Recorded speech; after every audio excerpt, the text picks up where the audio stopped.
자, 이 나오미와 룻이 모압을 떠나서 이제 10여 년 전에 모압으로 이민을 갔다가 이제 거기서 다시 이제 베들레헴으로 돌아왔을 때 그들에게는 아무것도 그들의 손에 쥐어져 있는 것이 없었습니다. 더군다나 집안의 남자들도 다 죽지 않았습니까? 그렇다고 돌아온 이 베들레헴에서 이 나오미와 룻을 따뜻하게 반겨주거나 맞이하는 사람들도 없었습니다. 홀로 된 시어머니를 따라 죽은 남편의 고향으로 돌아온 룻이 할 수 있는 것은 아무것도 없었어요. 그런데 이제 먹고는 살아야 되니까 생계를 위해서 어떤 일을 하였습니까? 다행히 이제 보리 추수철이 되어서 이제 밭에 나가서 떨어진 보리 이삭을 주워다가 하루하루 어머니와 함께 생계를 이어가는 것뿐이었죠. 한마디로 이 룻이 베들레헴에서 복을 받을 수 있는 확률은 제로에 가까웠습니다. 가능성이 너무나도 희박해요. 이들의 삶은 그야말로 내일을 기약할 수 없는 참 너무나도 가난하고 비참한, 죄송한 말씀이지만 솔직히 우리끼리 하는 말이지만 거지나 다름없는 삶 아닙니까? 재산이 있습니까? 뭐가 있습니까? 더군다나 지금으로부터 거의 3,000년 전인데 그 당시에 여성들이 할 수 있는 일이 뭐가 있습니까? 너무나도 참 가난하고 비참한 삶이었죠. 그런데 우리 하나님은 어떤 하나님이십니까? 고아의 하나님이시고 과부의 하나님이시고 가난한 자의 그 정말 간구와 그 빈궁한 처지를 돌아보시는 그런 약자의 하나님 아니십니까? 우리 하나님은 당신을 향한 믿음을 가지고 또 시어머니를 사랑하는 마음으로 이 약속의 땅 이스라엘로 돌아온 이방 여인 룻을 외면하지 않으셨습니다. 사람들은 외면했을지 몰라도 하나님은 그녀를 외면하지 않으셨습니다. 그래서 하나님은 이 현숙한 여인 룻을 위하여서 그 베들레헴 집안의 유력한 이 사람 기뻐르 하일 바로 이 보아스라는 이 사람을 예비해 놓으셨죠. 하나님은 보아스를 통해서 룻을 축복하시고 또 그녀의 가정을 회복시켜 주시기를 원하셨습니다.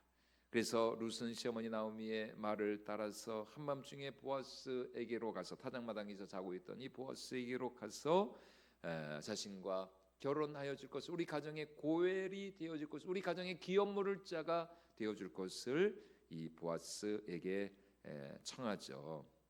하지만 보아스가 룻과 결혼해서 그 가정에, 그러니까 나오미 가정의 기업을 물러주기 위해서는 한 가지 반드시 짚고 넘어가야 할, 해결해야 할 문제가 있었습니다. 그것은 바로 기업물을 자로서 이 보아스보다 더 가까운 친족이 한 사람 있었다라는 것입니다. 오늘 성경에 우리가 읽은 본문에는 이제 아무개라고 하는 그 아무개, 이름은 몰라요. 아무개, 그 아무개가 있었어요. 그 사람이, 그 아무개가 자신이 룻의 고엘이 되어 주겠다라고 이렇게 나설 경우에는 이제 이 보아스에게는 아무런 법적인 권한이 없습니다. 다시 말해 이 보아스보다 더 가까운 이 친족이 법적으로 나에게 우선권이 있는데, 아니 왜 나한테 말도 안 하고 그렇게 아니 보아스 당신 혼자서 룻하고 이렇게 짝짝꿍이 돼가지고 내 동의도 구하지 않고 룻과 결혼을 했느냐, 이렇게 트집을 잡아버리면은 이 보아스가 굉장히 난처한 입장에 처할 수밖에 없거든요.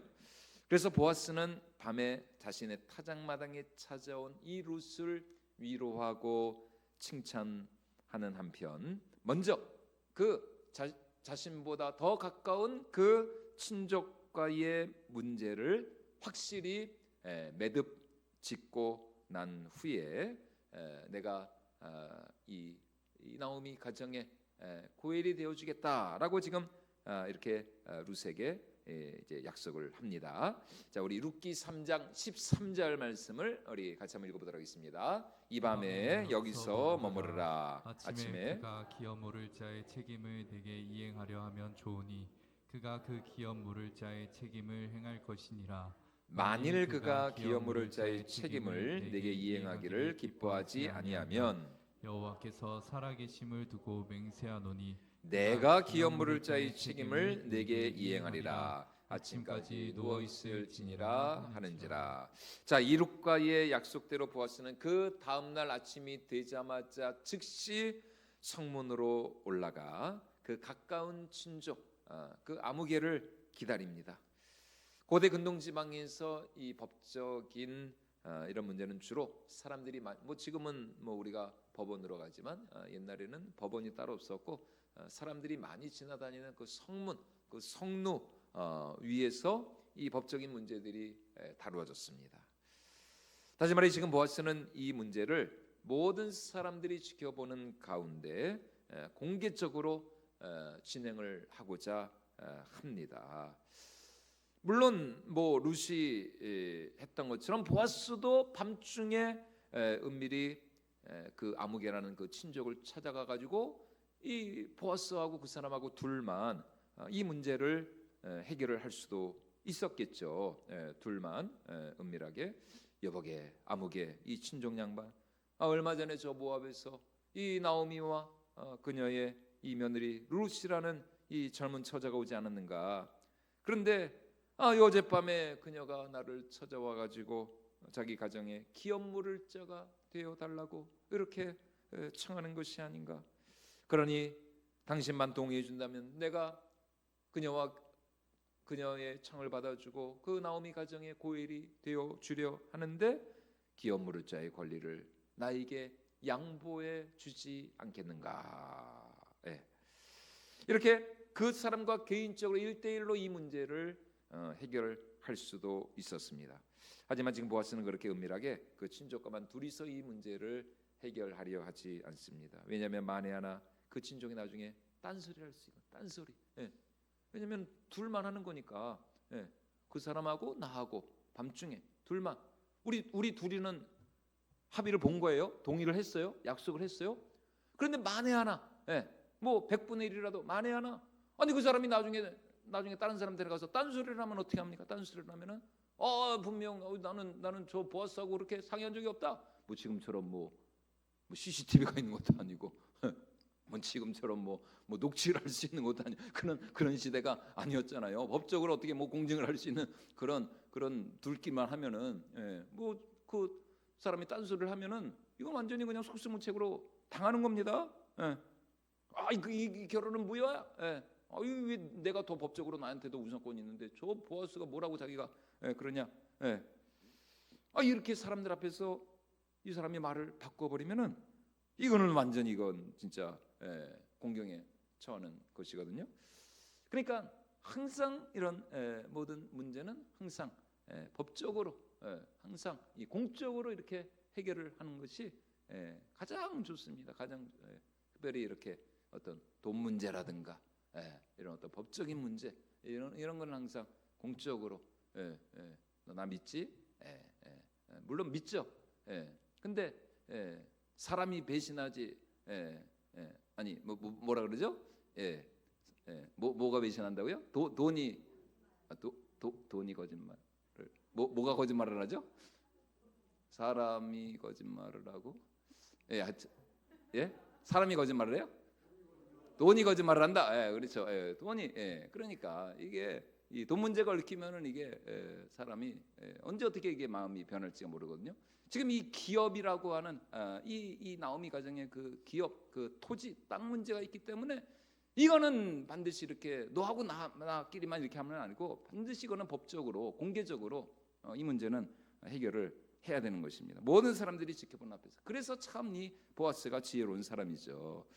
그래서 그 사람과 그 아무개와 보아스 둘끼리만 이 문제를 해결하지 않고 이른 아침에 성문으로 올라가서 모든 사람들이 지켜보는 가운데 이 문제를 해결을 하려 합니다. 자, 그러자 보아스가 이 기다려 말했던 그 아무개라고 하는 그 가까운 친족이 마침 이 성문을 지나가게 되었습니다. 그러자 보아스가 이제 그 사람을 불러서 성루 위에 앉히고 또 이 보아스는 베들레헴 성읍의 장로 10사람을 청하여서 그들과 함께 이제 이 문제를 이제 논의하는 그런 자리를 마련을 하는 것이죠. 자, 우리 3절과 4절 말씀인데요. 같이 한번 읽어보도록 하겠습니다. 보아스가 그 기업 물을 자에게 이르되 엘리멜렉의 소유지를 팔려함으로 내가 여기 앉은 이들과 내 백성의 장로들 앞에서 그것을 사라고 내게 말하여 알게 하려 하였노라. 만일 내가 물으려면 물으려니와 만일 내가 물으지 아니하려거든 내게 구하여 알게 하라. 내 다음은 나요 그 외에는 물을 자가 없느니라 하니 그가 이르되 내가 물으리라. 이거 보십시오, 이거 보십시오. 자기가 물으겠다는 거예요. 예, 자기가 물으겠다는 거. 그러니까 이게 보아스가 괜히 그 사람과만 이렇게 1대1로 이겼으면 이거 나중에 큰일 날 뻔했던 겁니다. 내가 물으리라. 그 아무개라는 그 보아스보다 더 가까운 친족이 자기가 고엘이 되겠다는 거예요. 자, 본래 모든 땅은 누구의 것입니까? 하나님의 것이죠. 왜요? 하나님이 지으셨으니까. 하나님이 지으셨으니까. 여러분, 이 세상에 우리의 것이 어디 있습니까? 모든 것이 다 주께로부터 말미암고 주를 위하고 주께로 돌아가게 될 텐데, 내 생명조차도 뭐 토지, 기업, 땅뿐만이 아니라 모든 내 생명조차도 하나님의 것. 자, 이스라엘의 모든 땅은 각 지파별로 가족별로 하나님이 그들에게 주신 선물이었습니다. 그래서 이 여호수아 시대 때의 가나안 정복 전쟁을 다 마치고 나서 하나님께서 명하신 것처럼 이스라엘 각 지파가 제비를 뽑아가지고 각 지파별로 가족별로 가나안 땅을 유업으로 그들에게 주었습니다. 그런데 사실 이때에 하나님께서 이스라엘 각 지파에게 제비를 뽑아주신 그 땅은 그 땅에 대한 소유권을 그들에게 주셨다라기보다는 그 땅에 대한 경작권을 그들에게 주신 것입니다. 그 땅에 대한 소유권은 하나님한테 있는, 궁극적으로는 땅에 대한 소유권 하나님한테 있는 것이고 각 지파가 가족별로 받은 것은 그 땅에 대한 경작권입니다. 경작권. 그래서 이스라엘에서는 법적으로 누구도 자기 마음대로 땅을 사거나 팔 수가 없습니다. 물론 어쩔 수 없는 상황에 처하게 될 때에는 그 땅을 팔 수가 있었어요. 그런데 그 땅을 판 것도 그 땅에 대한 완전한 소유권을 팔았기보다는 그 땅에 대한 경작권을 판 거예요. 경작권. 그래서 아무리 누군가에게 내가 아무리 정말 힘들고 어려워서 내가 못 살게 되어서 땅을 팔았다가 하더라도 어떤 때가 되면은 그 땅에 대한 소유권, 경작권이 다시 나에게 돌아오게 돼 있어요. 무슨 년? 그렇죠. 희년. 희년. 욕이 아닙니다. 희년. 기쁠 희. 희년. 주빌리 희년. 이 70년이라고 하는 희년이 되면은 다시 이제 그 땅에 대한 경작권이 나에게 돌아오는 것입니다. 나오미의 가정 역시 모압으로 이주하면서 그들이 기업으로 받은 그 땅에 대한 경작권을 다른 사람들에게 넘겨주고 갔어요. 뭐 다시 뭐 안 돌아올 생각하고 간 거니까 당연히 그 땅을 넘기고 갔죠. 그런데 이들이 다시 돌아왔기 때문에 이제 다시 그 땅을 도로 찾아와야 됩니다. 그 땅에 대한 경작권을 다시 넘겨받아야 돼요. 그런데 문제는 이 나오미에게 그 땅에 대한 그 경작권을 다시 찾아올 만한 돈이 없었다는 거. 다시 찾아오려면은 그 기간 동안에 이제 그 모든 그 땅에 대한 그 모든 거기서 난 어떤 수익이나 이런 것들에 대한 모든 그 돈을 갚아야 되거든요. 그런데 이 모압에서 쫄딱 망해가지고 이 나오미가 왔기 때문에 이 나오미에게는 다시 자기 기업을 도로 취할 만한 다시 도로 가져올 만한 돈이 없었습니다. 근데 돈도 뭐 돈이지만 더 큰 문제는 이 나오미의 가정에 돈이 없는 것도 문제였지만 더 큰 문제는 뭐예요? 더 큰 문제는 뭐예요? 이 나오미 가정에 뭐가 없어요? 그렇죠. 잘 아시네요. 남자가 없다는 남자가. 아니 남자가 있어야 그 땅에 대한 소유권과 경작권을 주장을 할 수 있는데 이 땅을 물려받을 만한 남자가 없으니 나오미는 어쩔 수 없이 그 땅을 포기할 수밖에 없었던 것이죠. 그러므로 이 땅에 대한 이 소유권과 경작권의 제일 1순위는 이 그 나오미의 땅을 다시 돌려받기 위한 제 1순위는 누구에게 있느냐? 이 나오미의 가정과 가장 가까운 친족에게로 넘어가게 되는 것입니다. 그래서 그 가장 가까운 친족이 일단은 자신의 돈을 주고 그 땅을 사온 거예요. 그 땅을 도로 사와야 됩니다. 그리고 아들이 없으니까 이 나오미 가정에 남자가 없고 아들이 없으니까 이 나오미의 가정에 아들을 낳아주고 그 아들로 하여금 죽은 자의 이름을 이어서 그 땅을 물려받게 해야만 했습니다. 보아스는 지금 장로들 앞에서 나오미 가정의 이런 딱한 사정을 자세히 설명합니다. 그리고 그 가까운 친족을 향해서 내가 이 가정의 기업을 물을 의향이 있는가? 내가 정말 이 가정의 고엘이 되어줄 그런 의사가 있는지를 묻습니다. 물론 보아스는 내심 그 사람이 나는 내 기업의 손해가 될까 하여서 나오미 가정의 기업을 나는 대신 물을 의향이 없다. 아마 내심 그런 이제 대답을 기대를 했겠죠.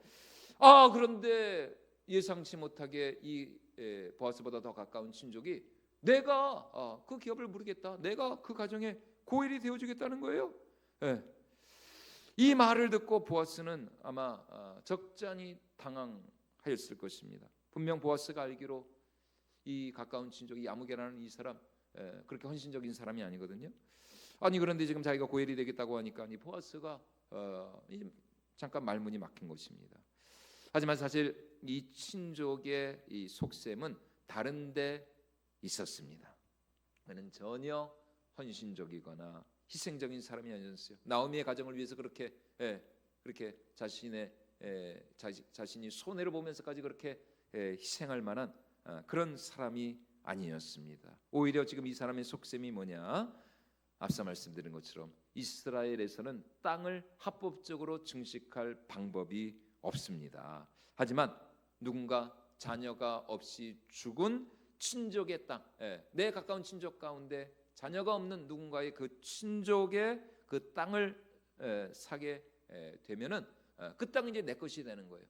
그 가정에 아들이 없고 그 가정에 이 자식이 없으면은 그 땅은 온전히 그 가까운 친족의 땅을 내가 무르기만 하면은 이제 그 땅은 합법적으로 내 것이 될 수가 있는 것입니다. 지금 이 가까운 친족의 속셈이 바로 그것입니다. 자신이 나오미의 고엘이 된다 해도 그래서 자기가 돈을 주고 그 땅을 사오고 이제 나오미의 가정에 대신 아들을 낳아줘야 되죠. 근데 나오미는 이미 아들을 낳을 수 있는 그런 상황이 아니거든요. 이미 나오미는 나이가 들었기 때문에 자식을 낳을 수가 없어요. 그러면 결국 이제 나오미의 땅은 합법적으로 자기 차지가 되는 것이죠. 그러니까 정말 순수한 의도로 나오미를 정말 불쌍히 여기고 긍휼히 여기는 마음으로 고엘이 되겠다라고 이렇게 나서는 것이 아니라 순전히 이 아무개라는 이 가까운 친족은 나오미 가정의 그 기업을 차지할 속셈으로 이렇게 고엘이 되겠다고 나선 것입니다. 그런데 바로 이때 보아스의 입에서 생각지도 못한 말이 나오는 것입니다. 그래서 바로 이것 때문에 결정적으로 이 가까운 친족이 아이고 그러면은 나는 고엘 나는 못해. 노 고엘. 나는 고엘 안 되게. 나는 뭐 이 가까운 친족으로서 법적인 권한을 나는 포기하겠습니다. 당신한테 양도할 테니까.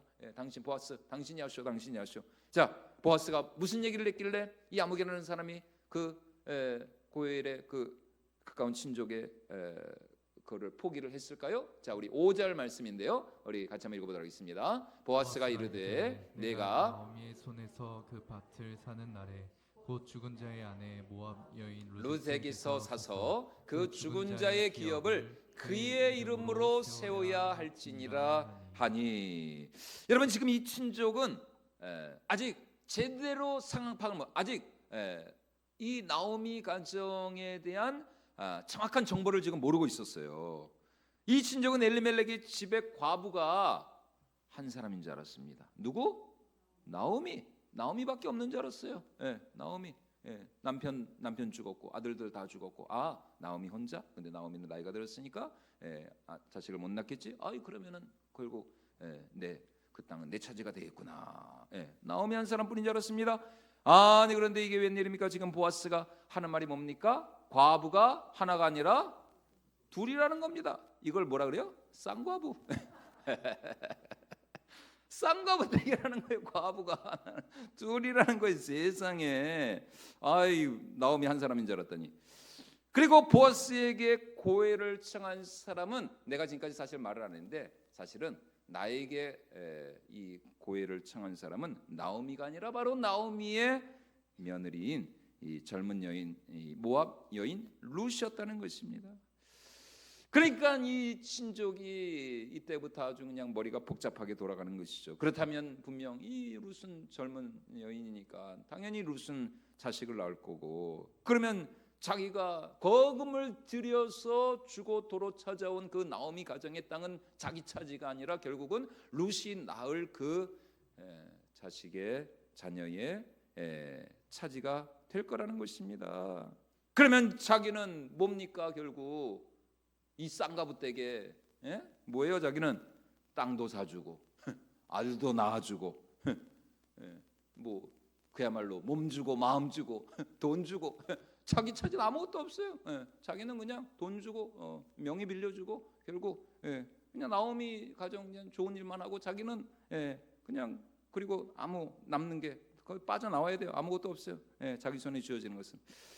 자, 결국 이 가까운 친족의 말이 세상에 자기가 고혈이 되어져도 조금 전까지도 그랬더니 완전히 그냥 말을 180도 휙 바꿔버렸습니다.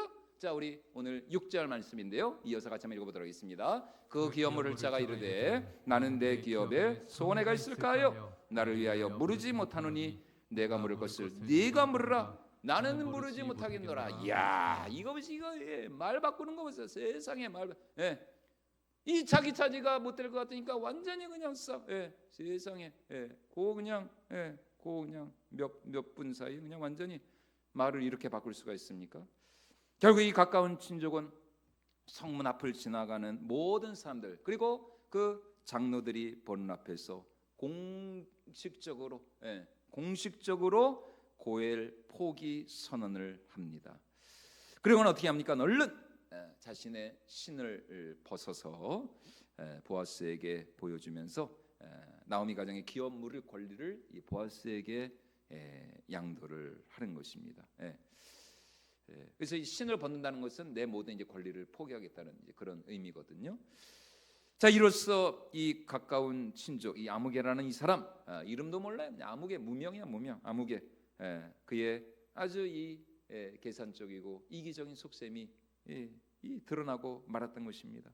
그런 단지 나오미 가정에 그 기업을 취할 욕심으로 고엘이 되겠다고 나선 것이지 정말 그 나오미의 가정을 긍휼히 여기는 마음으로 고엘이 되겠다고 한 게 아니었다는 것입니다. 그러나 누구는 달랐어요? 보아스는 달랐습니다. 보아스는 달랐어요. 비록 자신의 기업에 손해가 되고 그 땅을 그 막대한 거금을 주고 그 땅을 이 나오미 가정을 위해서 사줘야 됩니다. 자신에게 돌아온 거 아무것도 없다니까요. 그리고 그 땅도 자기 소유가 아니라 이제 나오미의 며느리 룻이 낳을 그 자식의 이름이 돼서 그 나오미 가정의 그 엘리멜렉 가정의 이름으로 그 땅을 이어가게 하는 것입니다. 그러나 이 보아스는 자신에게 돌아오는 것은 아무것도 없었지만 오히려 자기 기업에 손해가 되는 일이었음에도 불구하고 이 보아스는 정말 이 룻기서의 그 핵심 주제가 되는 헤세드의 마음을 가지고 헤세드 정말 하나님의 그 인자 그 자비 긍휼의 마음을 가지고 이 나오미 가정의 고엘이 되기로 한 것이죠. 결국 보아스의 이 조건 없는 희생과 사랑의 헌신은 그로 하여금 그러니까 얼마나 이 베들레헴 이 지방에 살고 있는 많은 사람들이 참 이 보아스를 칭찬하고 참 이 보아스를 존경했겠습니까? 뿐만 아니라 거기서 그치는 것이 아닙니다. 결국 그래서 이 보아스의 이 헤세드적인 희생과 헌신의 결단을 통해서 결국 이 보아스가 어떤 사람이 됐어요? 어떤 가문? 예? 예. 이 보아스가 누구의 조상이 되었어요? 다윗의 조상. 다윗의 조상 여러분, 다윗의 예. 다윗의 증조 할아버지가 된 겁니다. 이 보아스가 예. 다윗 왕가의 조상이 되는 엄청난 정말 영광의 주인공이 된 것이었습니다. 와, 여러분, 이 다윗, 다윗의 조상이 되는, 그리고 메시아 그리스도의 조상이 되는 이 보아스. 하지만 보아스에게 이 자신의 그 고엘의 권리를 포기한 그 가까운 친족, 그는 자신의 그 이기적인 욕심으로 인하여서 그 헷세도 없는 그런 마음 때문에 오늘 성경이 그 사람을 뭐라 그래요? 그 사람을 뭐라 그랬어요? 아무개. 아무개. 참, 저는 성경에 아무개라는 단어가 있는지를 이번에 처음 알았습니다. 성경 66권 중에 아무개는 여기밖에 룻기밖에 안 나. 아무개. 성경 어디에도 아무개라는 이런 말이 딱 한 번 나옵니다. 룻기. 아무개. 그 가까운 친족은 정말 그 이름조차도 알 수 없는 완전한 무명의 그야말로 하나님 나라의 엑스트라 무명의 엑스트라가 되고 말았다는 것입니다.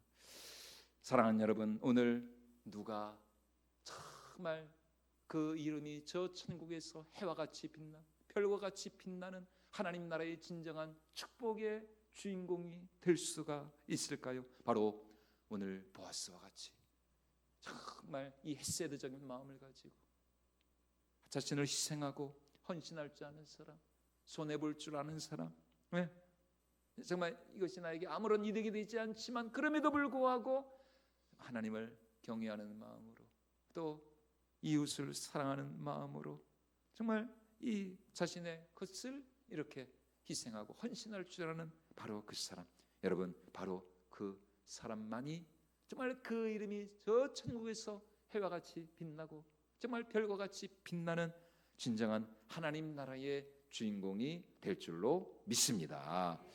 계산적이고 이기적인 사람, 무심하고 인색한 사람, 하나님보다는 하나님의 나라와 하나님의 영광보다는 이 땅의 재물과 물질과 이 돈을 더 사랑하는 사람, 죄송하지만 엑스트라는 될지언정 절대로 하나님 나라의 주인공은 될 수 없다는 사실입니다. 하나님의 나라와 영광을 위하여서 또 주님의 몸된 교회와 성도들을 위하여서 저 죽어가는 영혼들을 위하여서 나의 몸과 나의 시간과 나의 재능, 나의 물질까지라도 바쳐서 정말 헌신할 줄 아는 바로 그 사람이 오늘 보아스와 같이 진정한 그리스도의 사람이 되는 것이고 메시아의 후손이 되는 것이고 바로 그 사람이 마지막 날 우리 하나님 앞에서 정말 잘했다 칭찬받는 그런 착하고 충성된 청지기가 될 줄로 믿습니다. 우리에게 있는 모든 아까 말씀드린 것처럼 여러분, 우리에게 있는 모든 것은 다 하나님의 것입니다. 우리는 잠시 잠깐 이 땅에서 거의 평균 7, 80년 정말 길어야 한 100년 정도 이 땅에서 잠시 잠깐 하나님의 것을 맡아서 우리는 정말 관리하는 그런 청지기, 그런 일꾼들이 마지막 날 하나님 앞에서 우리가 이 땅에서 우리의 삶을 계수하게 될 때에 과연 우리는 얼마나 정말 하나님의 뜻에 합당한 그런 삶을 살았는가. 하나님은 바로 그렇게 헌신되고 충성된 사람들을 통하여서 당신의 나라를 또 당신의 그 영광과 구원의 역사를 이 땅 가운데 이루어 가실 줄로 믿습니다. 그러므로 2020년 올 한 해 정말 우리 모두가 이 보아스와 같이 희생하고 헌신하는 그런 믿음으로 하나님 나라의 진정한 주인공이 될 수 있기를 주님의 이름으로 축원을